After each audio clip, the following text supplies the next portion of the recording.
तो कार्यक्रम तो आप इस वक्त देख ही रहे हैं हमारा, और ध्यान से देखिए अपने आप को या आसपास आपके जो बैठे हुए हैं लोग, उनको देखिए। हाथों की मुद्राएं किस तरह की आपने बना रखी हैं। अलग अलग तरीके की हाथों की मुद्राएं बनाकर हम बैठ रहे हैं, क्योंकि हमारी आदत में शुमार होता है।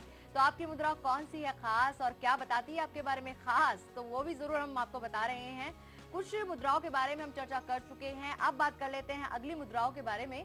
अक्सर लोगों को देखा होगा आपने कि जिस वक्त वो बात करते हैं या बैठते हैं, बार बार अपने बालों में हाथ लगाते रहते हैं, फेरते रहते हैं बालों में हाथ। तो कुरान जी, क्या होती है इसकी खासियत इस बात की? जी, आप कभी ध्यान से देखिए कि अगर कोई व्यक्ति अगर उसने कैप डाली हुई है तो भी, आप मान लीजिए बालों की बात नहीं करते, कैप डाली हुई है तो बार बार कैप को करेंगे, या पगड़ी डालते हैं तो उसको बार बार हिलाएंगे, या उन्होंने मुकुट डाला हुआ तो भी उसको हिलाएंगे, या अपने बालों को बार बार हाथ रखेंगे। सारी की सारी मुद्राओं का एक ही बात के साथ संबंध है। ऐसे व्यक्ति हमेशा अपने विचारों के धनी होंगे, पहली बात। दूसरी बात, इनको किसी बात के ऊपर अगर आप बहस करते हैं या उनकी बात में कोई परिवर्तन लाना चाहते हैं, इनको बिल्कुल भी मंजूर नहीं होता। तीसरी बात क्या है, अगर आप इनको किसी प्रकार का ऐसे व्यक्ति को प्रलोभन देते हैं, गलती मत कीजिएगा।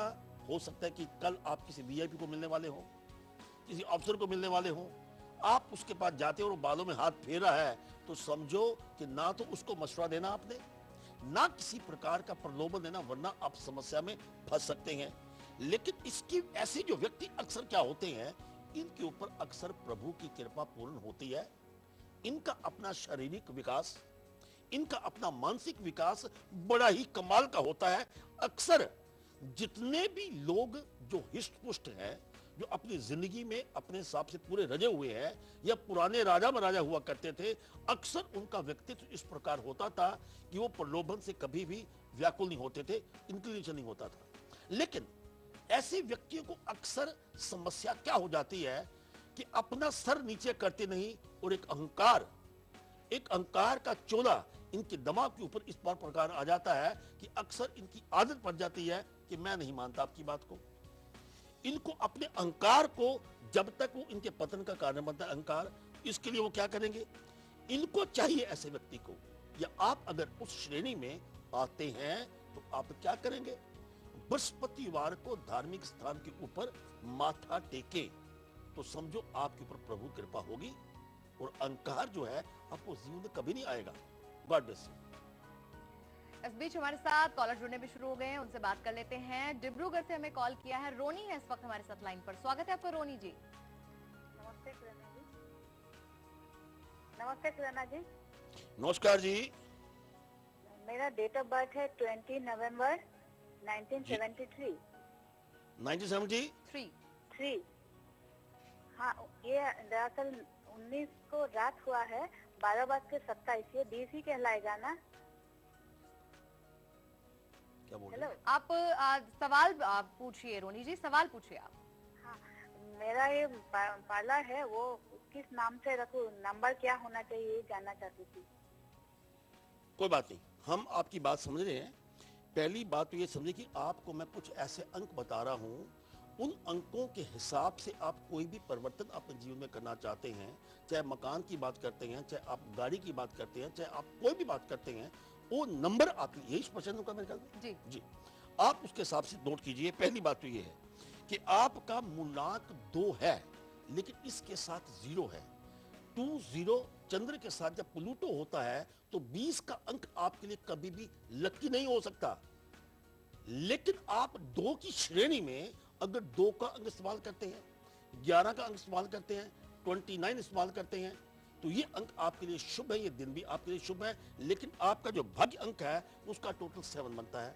7 अंक, 16 एंड 25, इन अंकों में से आप उसका इस्तेमाल कर सकते हैं। और एक बात, आपका नाम रोहिणी है, रोहिणी का पहले अक्षर का अंक भी 2 बनता है, तो 2 का अंक 20 अंक को छोड़कर कहीं भी आप इस्तेमाल कीजिए, आपके लिए बेहतर हो। एक बात और, हम आपको 3 मैजिक नंबर बता रहे हैं, उन 3 मैजिक नंबर का आप इस्तेमाल कीजिए। एक तो 222 है, एक आपका 207 है, और एक आपका 777 है। अगर इन 3 मैजिक नंबर को इस्तेमाल करते हैं तो हर प्रकार की समस्या आपके जीवन में नहीं आएगी। और इसका मैजिक का कमाल देखिए आपके जीवन में क्या होता है। God bless you.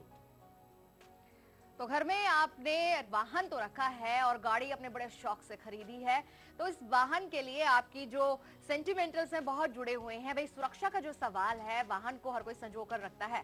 तो अगर आप भी चाहते हैं अपने वाहन की सुरक्षा बरकरार रहे तो आज जरूर इंतजार कीजिएगा भाग्य के पिटारे का। हम बेहद खास जानकारी देने जा रहे हैं। बात करते हैं अगले हाथ की मुद्रा के बारे में। अक्सर आपने देखा होगा कि कुछ लोग जो अब खड़े होते हैं या बैठते हैं तो उनका अक्सर हाथ कमर की तरफ चला जाता है। अक्सर बड़े बुजुर्गों को तो देखा ही होगा आपने, लेकिन क्या दर्शाता है वो, उनके बारे में जानते खुरान जी से। जी, जो लोग अक्सर इस प्रकार मेरी तरफ मुद्रा को देखिए, इस प्रकार जब देखो बस ऐसे करके तो अपने अगर फिल्म देख रहे हैं, घर में खड़े हैं या किसी मार्केट में खड़े हैं तो उनका हाथ अक्सर कमर पे होता है। इसका मतलब क्या है? ऐसे व्यक्ति अगर आप युवा है, आपकी अपनी हैबिट्स बिल्कुल फिक्स है।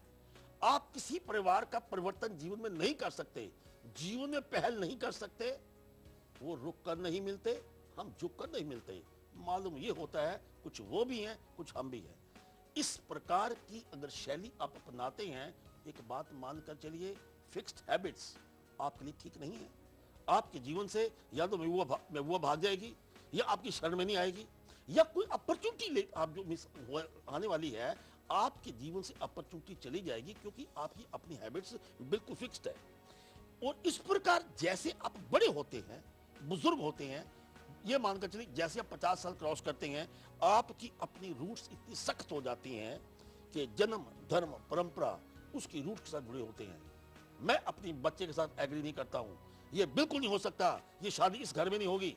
इस प्रकार की बातें रोज आप कब पंचायत में बातें सुनते हैं, अखबारों में आती हैं कि इतने लोग रूढ़िवादी हो जाते हैं कि उनके लिए वही बात पतन का कारण बन जाता है, जिसको हम क्या कहते हैं, जनरेशन गैप। वो जो जनरेशन गैप है वो आपके लिए इतनी ज्यादा समस्या खड़ी करता है कि कहीं ना कहीं आपका बच्चा, ध्यान से देखिए, कहता जब तक पिता है मैं तमाम उम्र शादी नहीं करूंगा, जब तक मेरी माँ जिंदा है मैं उनके कहने में शादी नहीं करूंगा। इस परंपरा को थोड़ा सा आप अपनाने की कोशिश कीजिए। जो मैं आपको कह रहा हूं, अपने मन को थोड़ा परिवर्तन करने की कोशिश कीजिए। ये संतान की समस्या आपको तमाम उम्र नहीं तो बनी रहेगी। मैं डॉक्टर हूं, तुम भी डॉक्टर बनो, मैं इंजीनियर हूं, तुम इंजीनियर बनो, ये एक आप बढ़ते हैं बात को, ये समस्या खड़ी करेगी। उपचार क्या है? रूबी धारण कीजिए, और इसके साथ आप संडे को आपने रूबी धारण करना है। प्राण प्रतिष्ठा करने उपरांत गॉड ब्लेस यू।